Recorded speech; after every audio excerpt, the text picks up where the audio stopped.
Having introduced abstract simplicial complexes and simplicial maps between them, we assigned a geometric realization, a topology corresponding to a simplicial complex. The next task is to convert the simplicial maps between two simplicial complexes into corresponding continuous functions from the geometric realizations. So today's topic is simplicial maps. Start with two simplicial complexes, Ki with Vi as vertex sets. A simplicial map between K1 to from K1 to K2 is nothing but a vector, a vertex map which takes the simplicities of K1 into simplicities of K2. Okay.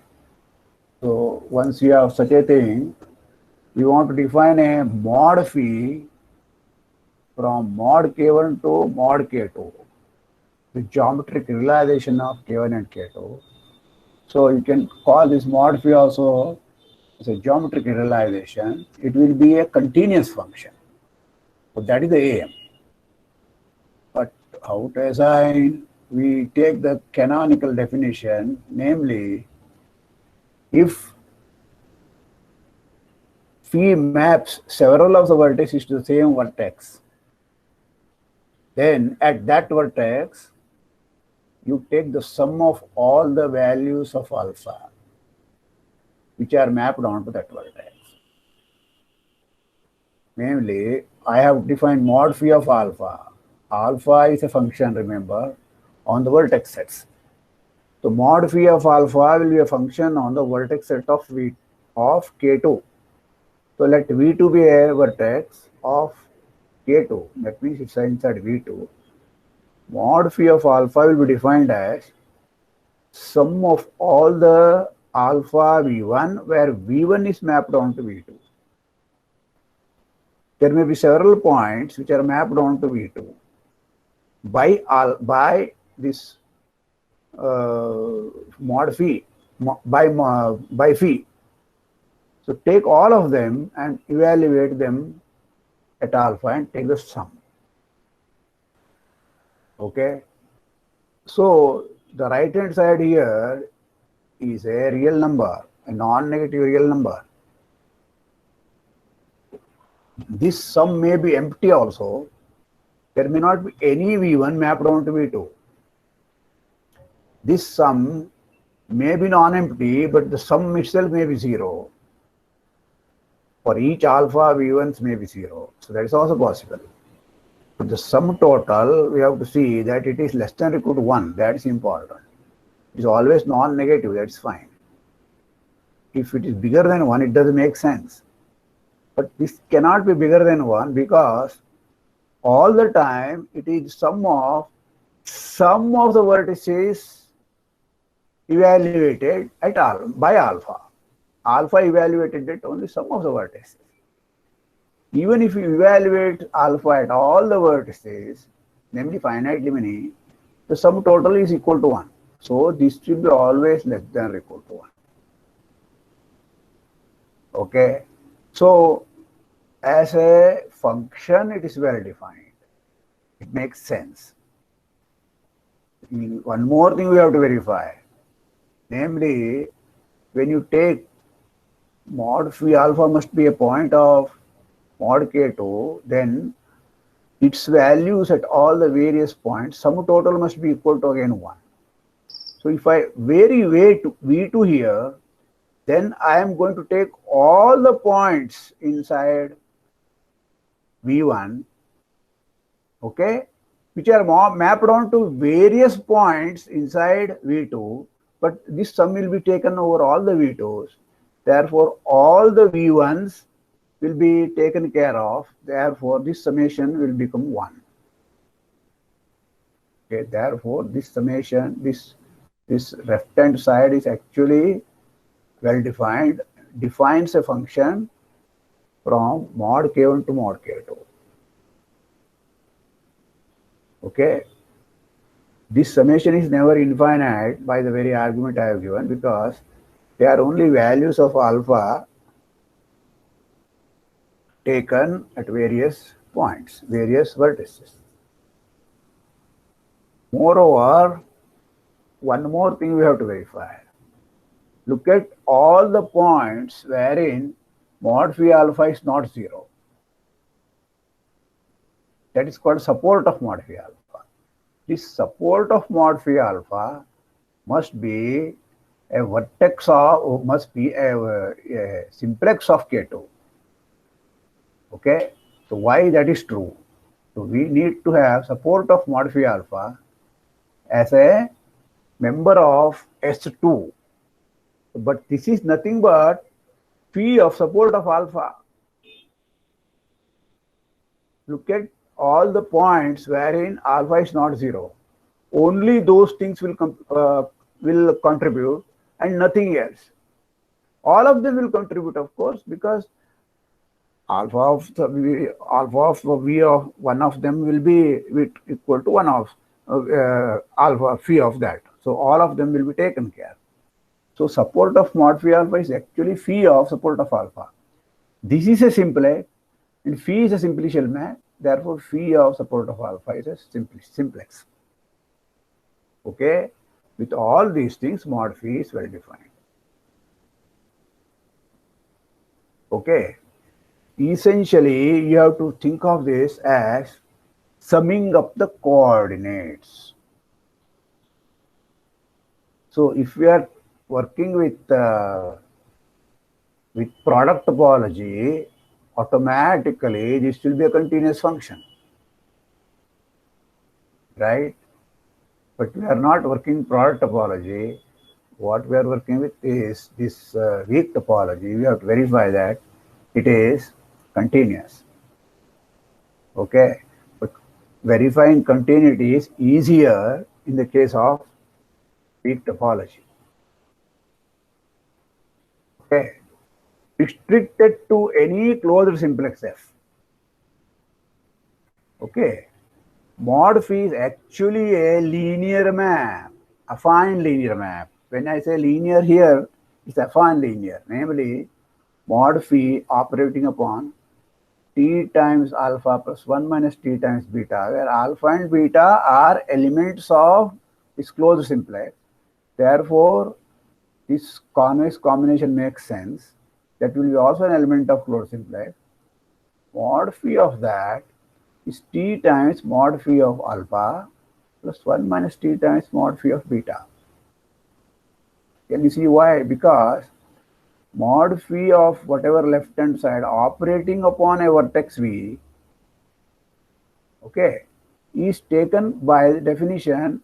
It is this function operating upon the, you can see, go back to this definition. Operating upon a vertex is the left hand side, this alpha, operating upon vertices which are mapped onto that, right?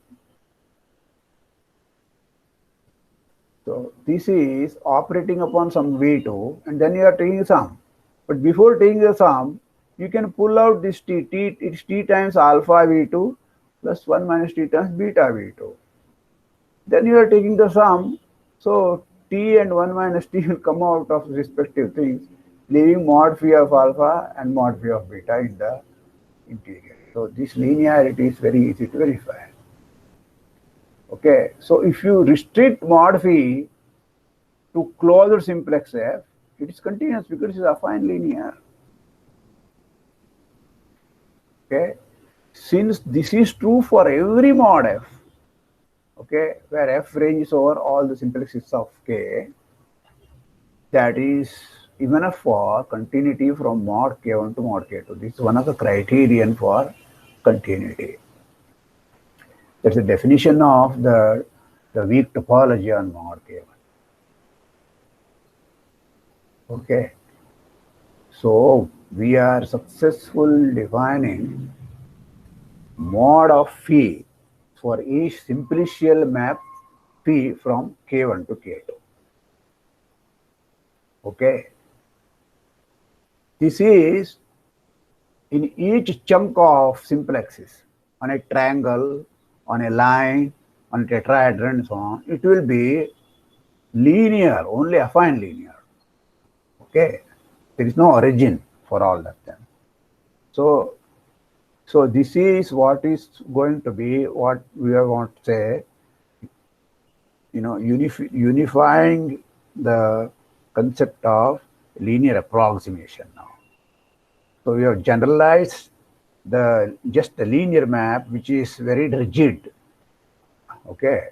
So now we can cut down one linear map in a small portion, another linear, and so combination of linear. So this is what is going to happen with this one. So in some sense, you can think of this mod phi as a linear map. Okay. All simplicial maps give back on mod k, on the geometric realization, something like a linear map. Especially, they will be continuous also. Another interesting thing here is that under composition, this mod is compatible. Namely, first you take phi and then follow it by psi.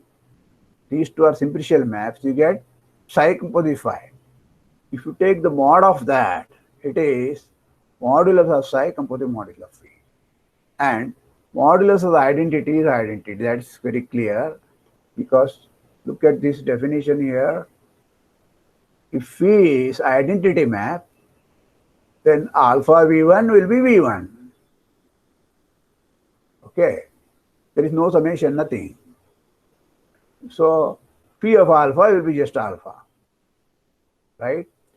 Similarly, if you take another psi on this one, okay, phi mod phi, okay, if you take another composite psi of that, by very definition, the psi of this one you have to take. Then psi of alpha, mod psi of alpha is again you have to take the similar definition. So it will be the composite term. So composition is also not difficult to verify. There are finite summation. You can interchange the summation also if you like. There is no need to do that. But you can say that the total summation is same thing as once you take this summation and the other summation. So composition is also not difficult to verify. Okay. Hello, sir. Like for phi map, where simplex is mapped to simplex, is it same happening with mod phi too? Mod phi is going to geometric simplex. It's going to inside geometric simplex. Mod f, you have to take bracket f, closure f of f. It will go to phi f closure. It will go inside that. That's all. That's what we have verified. Support of phi alpha. Okay. This will tell you. This precisely tells you that. No. Restricted to V simplex, it is inside, taking inside that one. Support doesn't go out of that. Phi of support. This tells you the story. Support of mod phi alpha is phi of support of alpha. Phi of support of alpha, if support of alpha is f, then phi of support of alpha is phi f. That's all. That's a simplex. What you may have is, here you may have an edge, there you may have just a vertex, because both the edge, vertices of the edge might have mapped to the same point. Here you may have a tetrahedron, there you may have a triangle only. If you have an edge here, it will not, the image will not be a tetrahedron, because there are only two elements. No function, saturated function will take only smaller number of points, if at all. At most that many. These are all finite sets, right? Phi of any of those sets will have at most that many elements. But it is a simplex in the other simplicial complex, K1 and K2. Of course, K1 and K2 may be the same also. That is why we can talk about the identity map. Identity map is automatically a simplicial map. Now, we go ahead, what we do with simplicial maps and so on, by a triangulation of a topological space, we mean a pair, a simplicial complex, K is a simplicial complex, and F is a homeomorphism from mod K to X. Okay. You start with a topological space X. It has no structure of a simplicial complex or anything. All right.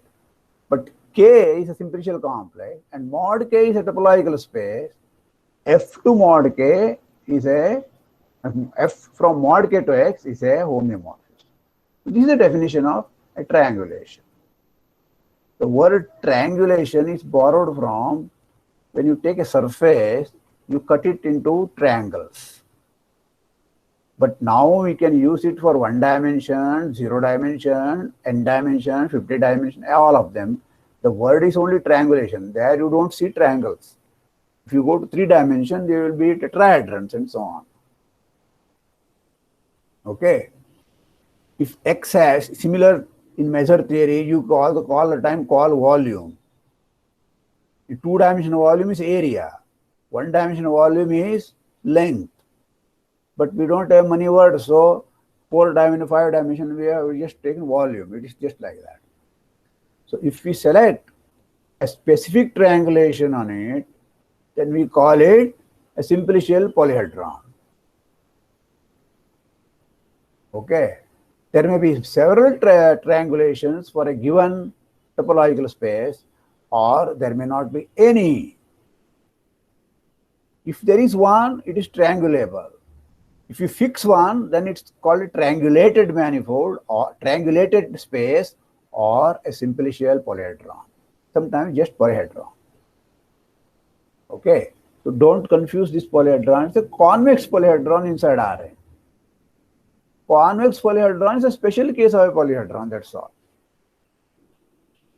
Now we will have some examples here, one by one. Okay. Recall that the join of two topological spaces were defined as a quotient of x cross I cross y, wherein x cross 0 cross arbitrary y1 was identified with x cross 0 cross y2, y1, y2 varying over y. Similarly, on the other end, x cross 1, x1 cross 1 cross y was identified to x2 cross 1 cross y, x1 and x2 varying, y is kept fixed. So this was the definition of what? Of the topological join of x and y, right? And we had also defined the join of two simplicial complexes. So these two are not accidental. There is a close relation between them. So if K1 and K2 are any two simplicial complexes, then the mod of K1 star K2, the join of K1 and K2, is homeomorphic to mod K1 star mod K2. Okay. K1 is a polyhedron, K2 is a polyhedron, I mean mod K1. K1 star K2, you don't know whether it is a polyhedron. Not only it is a polyhedron, it is triangulated by just K1 star K2. Mod of K1 star K2 is homeomorphic to this, is the conclusion here. Indeed, this homeomorphism is such that, remember, both K1 and K2, mod K1 and K2 are subspaces of this join. And here K1 and K2 are subcomplexes of K1 star K2. Therefore, here also mod K1 and mod K2 will be subcomplexes of mod K1 star K2. Under this homeomorphism, these subspaces are mapped to the corresponding spaces. So that will be easy. That will follow by just looking at the homeomorphism that we are constructing. Okay. So what do? We construct the map at the mother level. So this is in the left hand side. Remember, what we have is K1 star K2. I am defining map from mod K1 star K2 to mod K1 star K2. So this is a quotient space of mod K1 cross I cross mod K2. So instead of defining it on the join, I am defining a map on the mother itself. Then I am verifying that it factors down to the quotient. This is the way continuous functions are defined on quotient spaces. Okay, so how do we define this one? An element of this, remember, can be thought of as a line from a point here and a point there, line segment, right? So a point alpha and a point beta and a point this some value t. So this is a product, right? There is some identifications later on. So I am not going to use identification. I am directly taking the product. Assign it to 1 minus t times alpha plus t times beta, which is finally supposed to be the line segment. That is why I am defining it like that. Now, alpha and beta, what are they? The 1 minus t times alpha plus t times beta should make sense here, right? Right? So how does this make sense here? Alpha and beta are functions from vertex at V1, alpha vertex at V1 to I, this vertex at V2 to I. Remember, K1 star K2 was defined as disjoint vertex set of K1 star K2 is a disjoint union of vertices of K1 and K2, V1 and V2, for example. Therefore, alpha, which is a function on V1 and beta is function of V2, makes sense provided you think of this as 0 on the rest of the coordinates. That is the meaning of this. On V2, definitely it's 0. This will be 0 on V1. Inside V1, whatever definition is there, you take that. Here definition, you take that. And now you 1 minus t times alpha plus t times beta makes sense is what you have to see. Okay. So first of all, you have to see that if I put t equal to 0, okay, then beta is not at all coming into picture, and this t is 1, this will be alpha. Similarly, if t is 1, then alpha doesn't come into picture, this will be just beta. Therefore, the very definition of this identification makes that mod phi, this phi defines a factors through a continuous function from phi tilde, namely phi tilde from mod K1 star K2 to mod K1 K2. Okay. So definition is fine.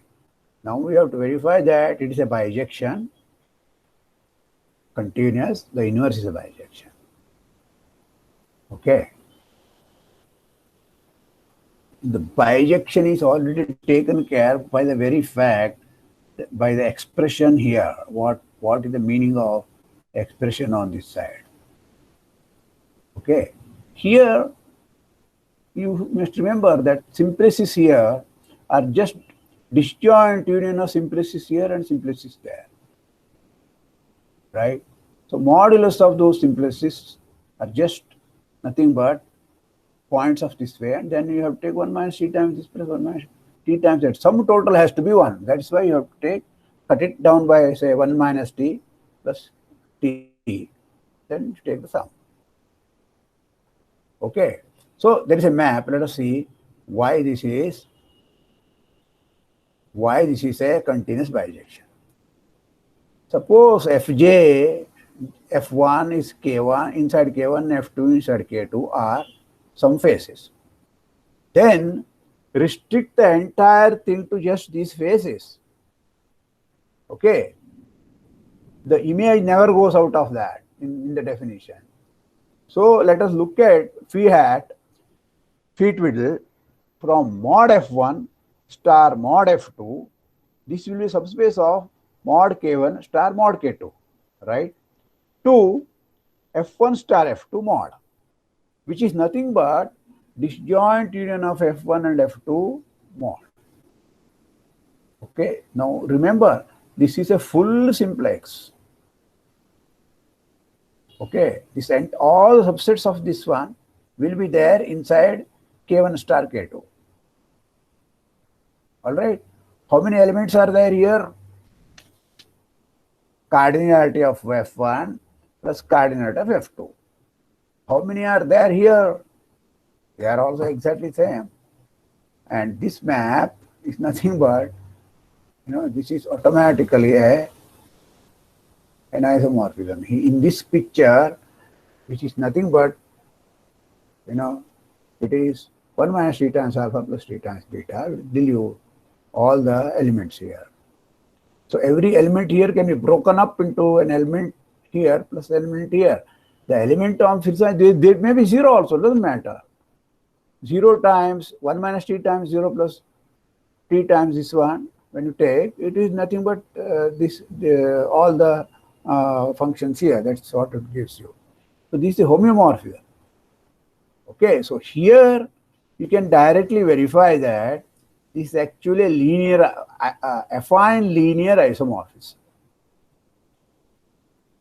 Okay, from this one, automatically everything follows. Okay, why? Because if you look at the interior of these things, they are not going to intersect each other. So the bijection on the boundary will be bijection on the boundary, from boundary to boundary, interior. So on the union also it will be a bijection.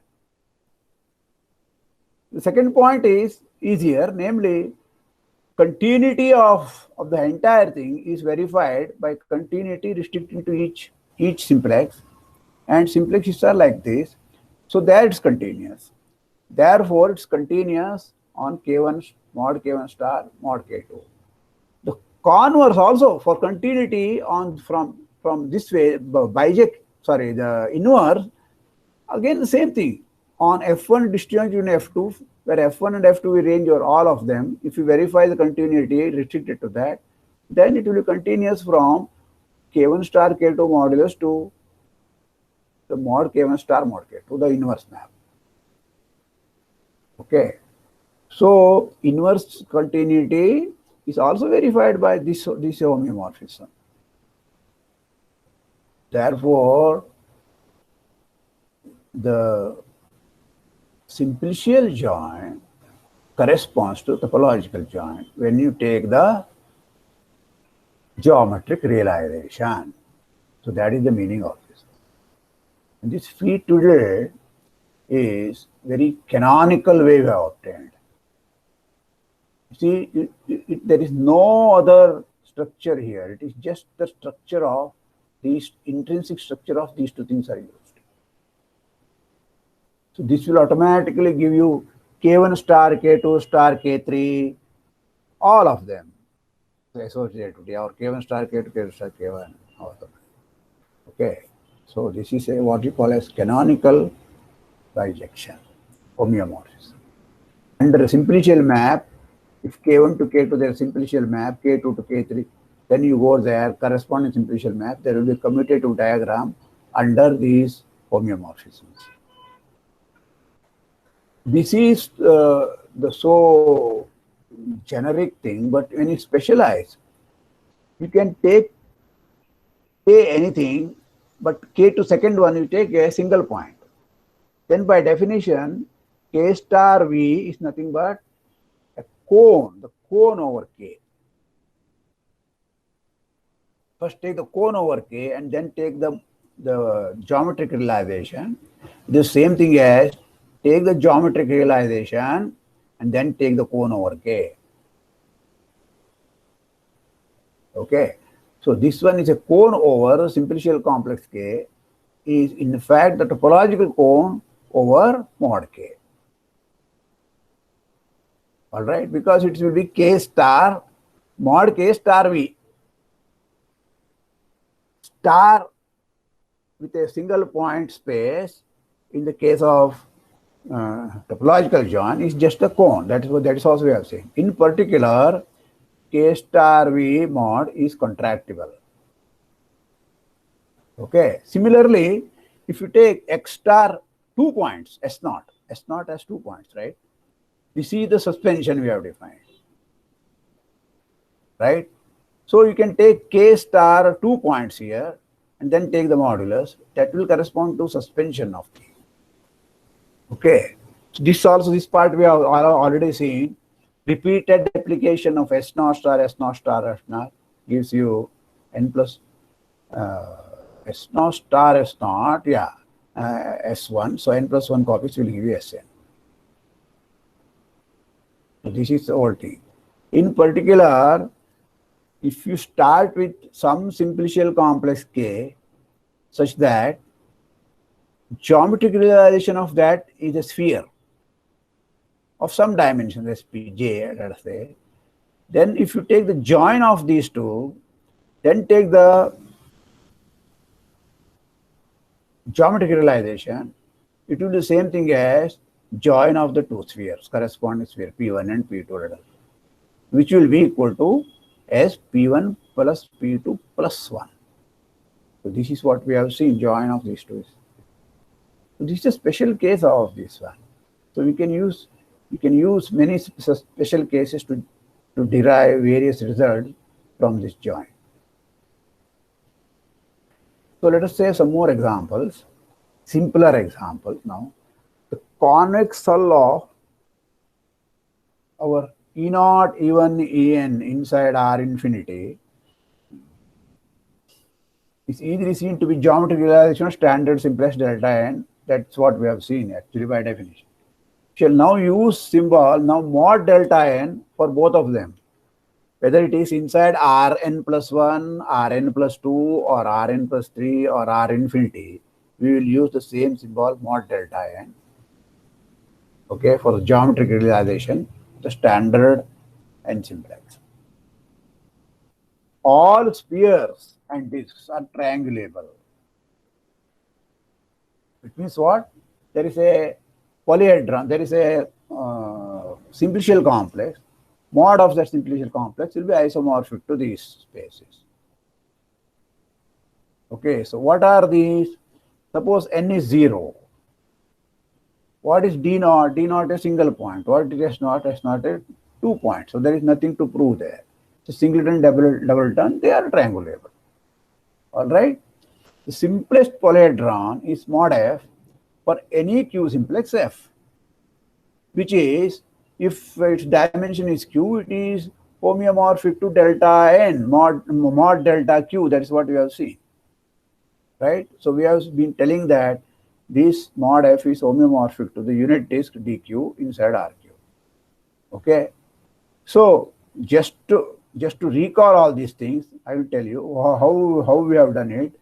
Namely, start with a set of vertices V0, V1, VQ for F. An element of mod F is described by describing its coordinate functions, values of the coordinate alpha naught, alpha 1, alpha q. Right? It's a function from this set into I, such that sum of alpha i's is equal to 1. Right? Where each alpha is nothing but alpha of vi. Thus, mod F is a subspace of I raised to q plus 1 elements here, consists of elements alpha naught, alpha q, with summation alpha is equal to 1. Okay. You can see that it is a convex hull of, if you take V0, V1, VQ corresponding to E0, E1, EQ. Okay. Rotate through an angle pi by 4. This will be having it will make pi by 4 angle with the x-axis or x1 axis, x0 axis, whatever. Rotate it so that it will be contained inside some horizontal plane RQ cross T. Okay. Next, choose the origin at the barycenter of mod F. What is barycenter of mod F? It is V0 plus V1 plus VQ divided by Q plus 1. You think of that as origin. Then you take x going to x by mod x, x by norm x, to get a homeomorphism of the boundary faces, union of all the boundary faces to the round sphere SQ minus 1. This x by norm x is modulus 1, right? Right? So here is a picture. This is a triangle. Then you can say this one is E0, E1, E2, and the span of that. Its triangle is making 45 degrees.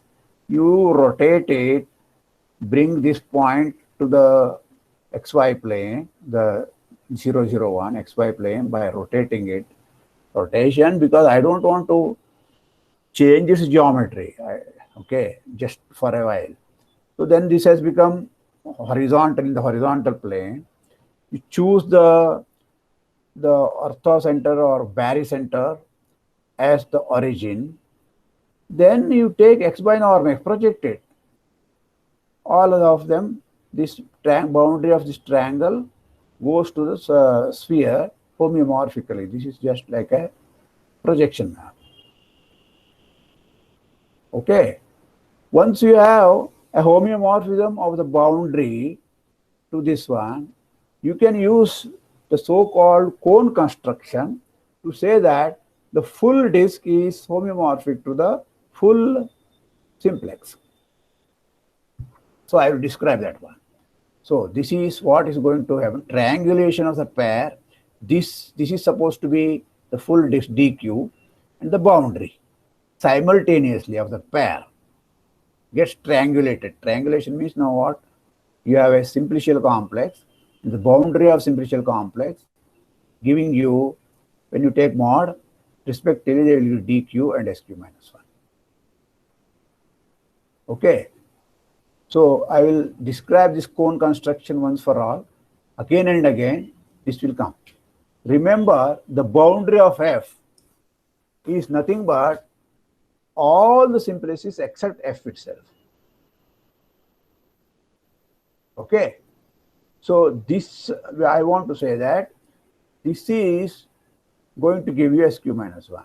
So this part we have seen. Now you take the cone over this. That is going to be back, is same thing as f. It's going to give you f back when you take modulus. Okay. If you take the cone over f, see, for each subset of f, you have add the extra point. So that will give you the full set f. The maximum set f, say one subset, one point was missing, the cone will come there and it will be the full set. So this is one way of looking at the boundary of BF. The cone over that one is homeomorphic to again mod f. Modulus of BF is homeomorphic. So this is what you have to use on both sides now. So this is what I am saying. Now appeal to the following fact. Simplicial complex F is isomorphic to star of, this is the star, a single point, is a cone. This is the join of the single point and BF. Therefore, mod F is homeomorphic to the cone over BF. I take BF and take the modulus of that, and then take the cone. First to take the modulus, or first take the cone or then modulus. These give you the same thing, which is in turn homeomorphic to the cone, which again is homeomorphic to the full disk. This part also we have seen. The cone over any sphere is homeomorphic to the disk. Okay. Okay, let us stop here.